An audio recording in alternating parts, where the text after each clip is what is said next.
we are talking about one of my all-time favorite trading card sets, talking Plasm. This is it. I was looking forward to making this video. Normally, if you're like, it's not my thing, I'm a sports cards guy, or no, I don't know what that is, listen, please just watch the video.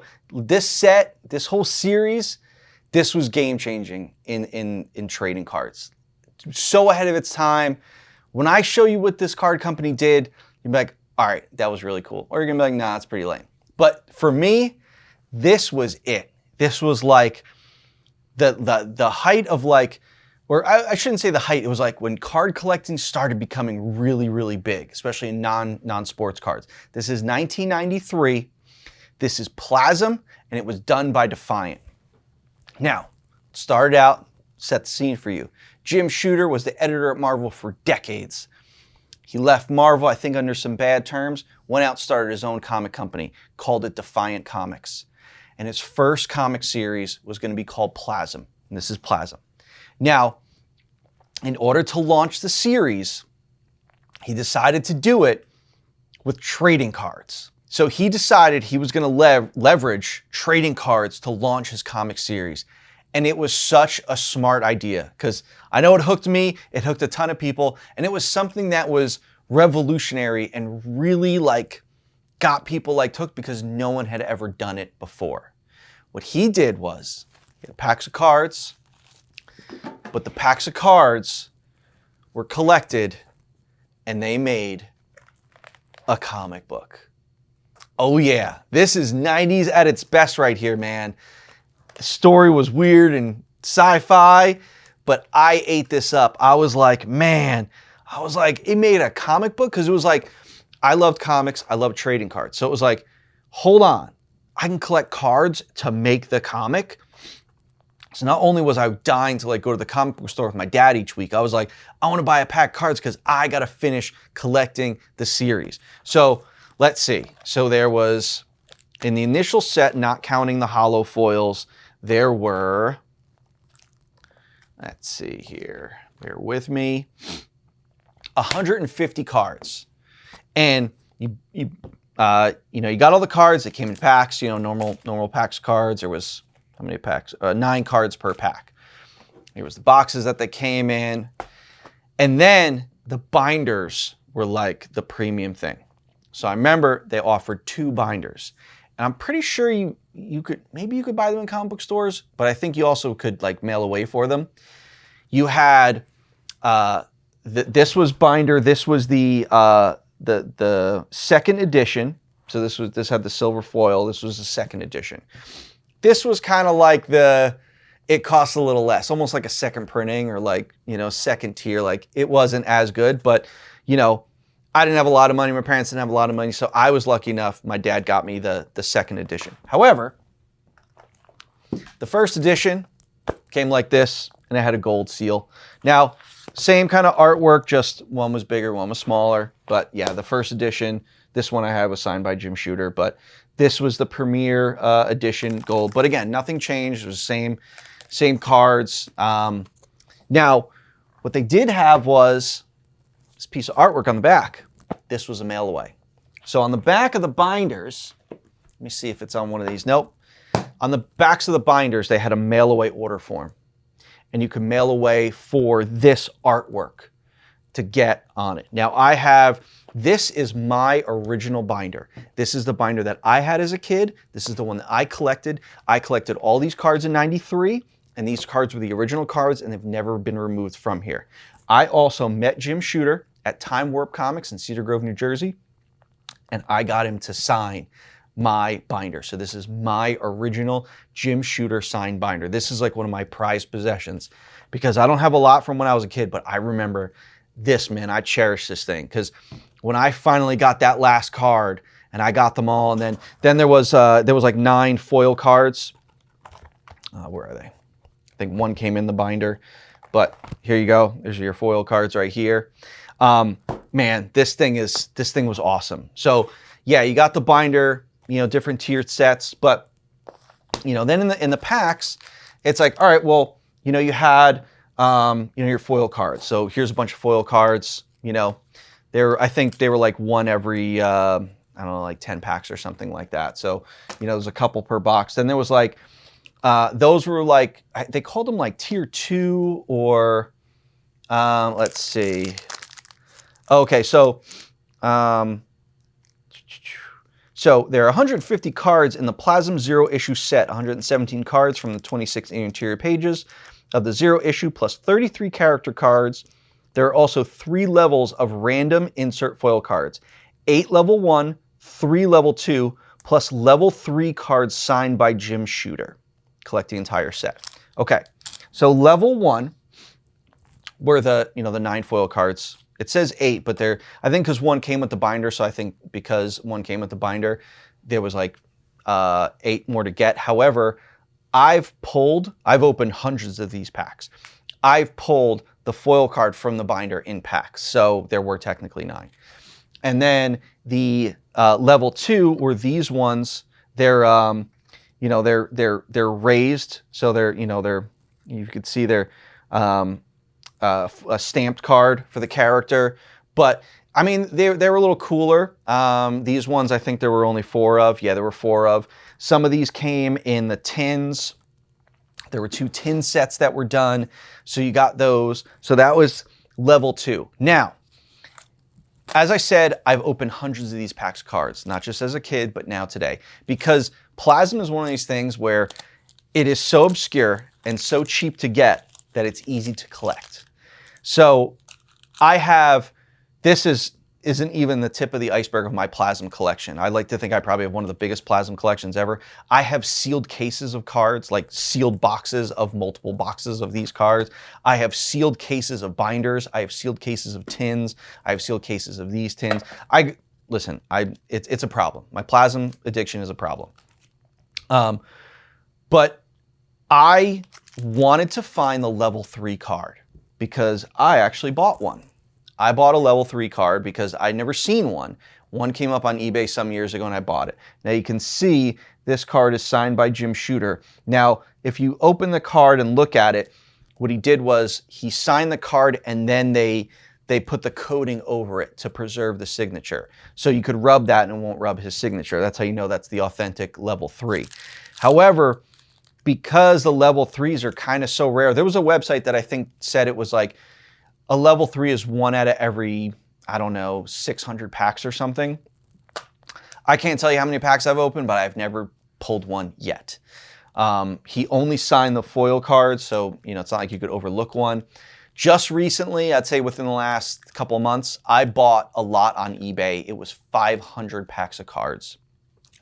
I opened up all 500 packs of Plasm cards, and I did not get a level 3. I'm dying to actually pull a level 3. Now, I have bunches of boxes that I won't open yet, so I'm going to keep buying boxes on, you know, online when I can find them.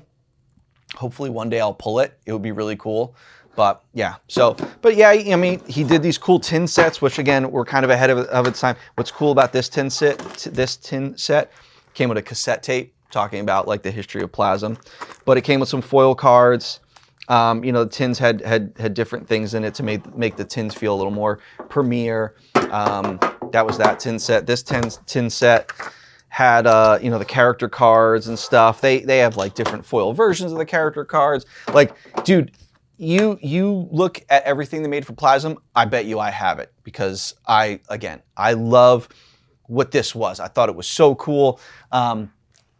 Now, when he came out with Plasm, I told you the divorce between him and Marvel, not good. So Marvel had a comic, I think, called Plasma, and they were mad at Jim Shooter, so they decided, let's try to sue him and say, oh, well, it's too close to what we were doing. So they buried him in legal fees. He had to change the name to Warriors of Plasm. So this was the 3rd edition binder to come out.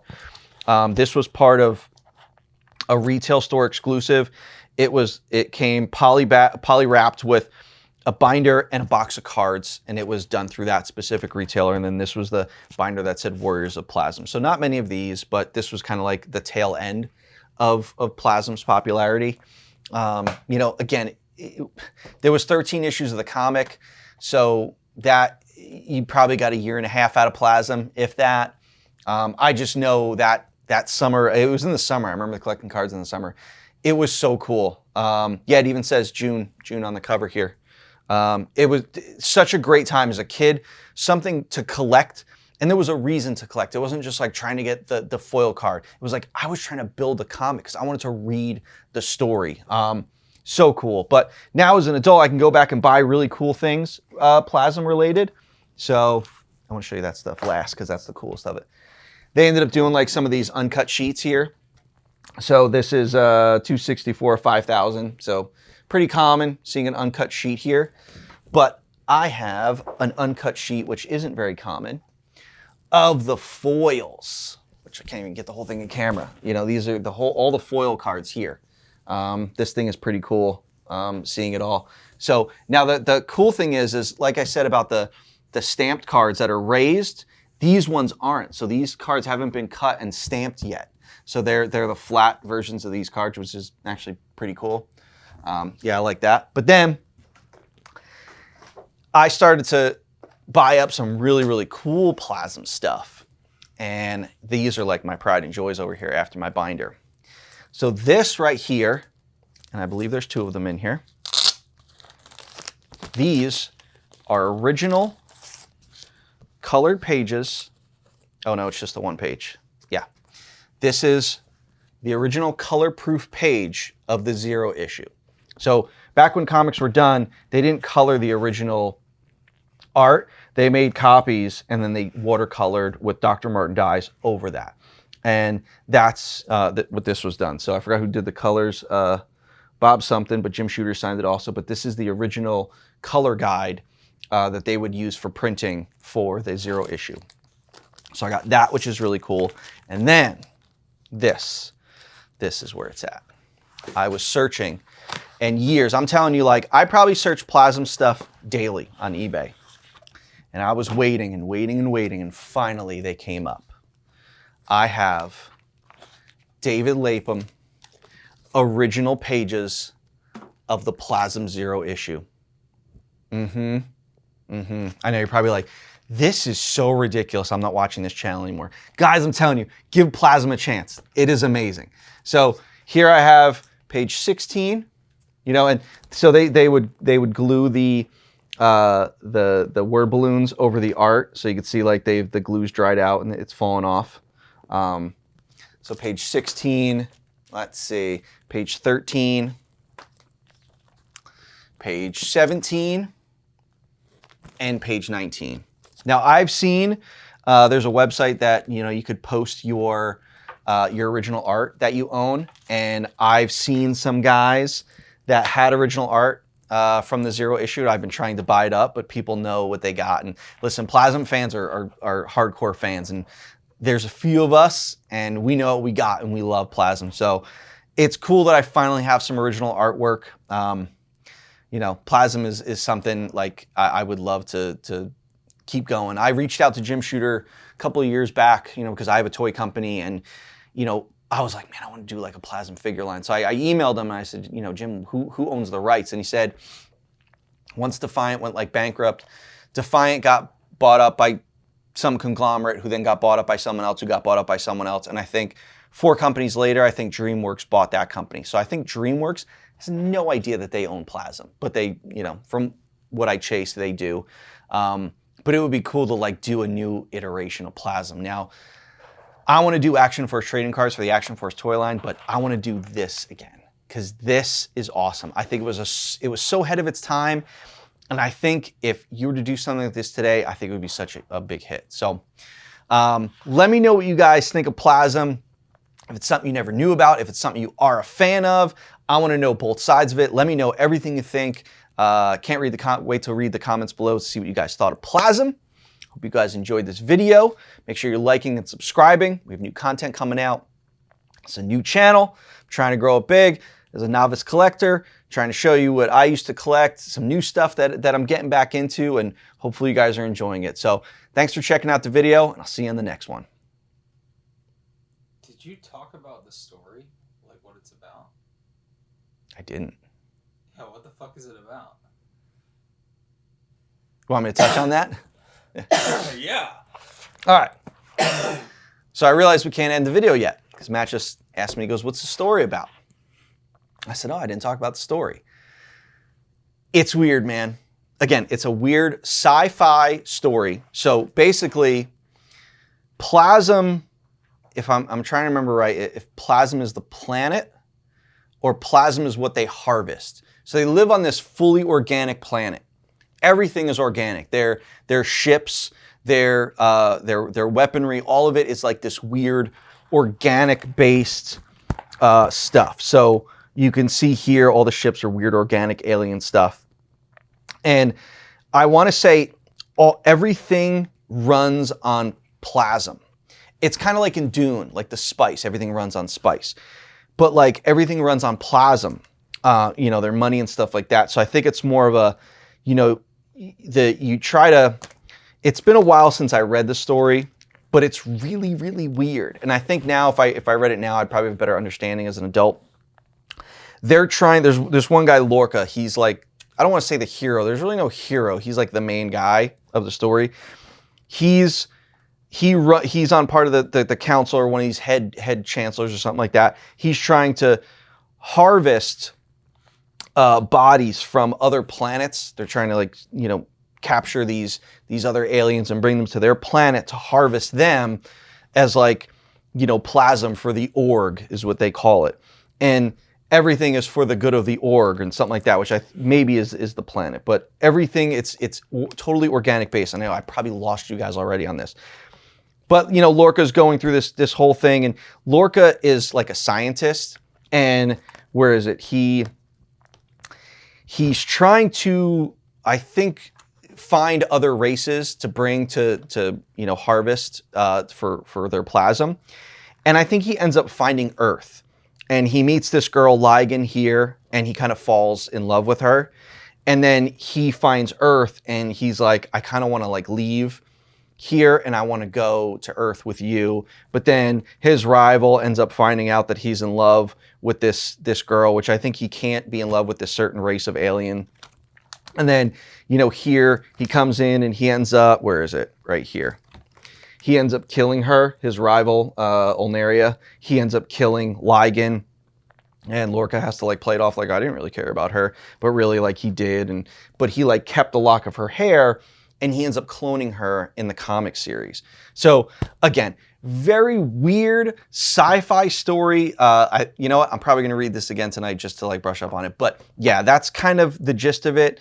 You could probably read up on it. Again, you can get the series really cheap. But if you like sci-fi, you like that kind of weird alien thing, just give it a read. It's fun. But again, I liked it for collecting the cards. I thought it was cool. So, I don't know. We'll see. Let me know what you guys think of it.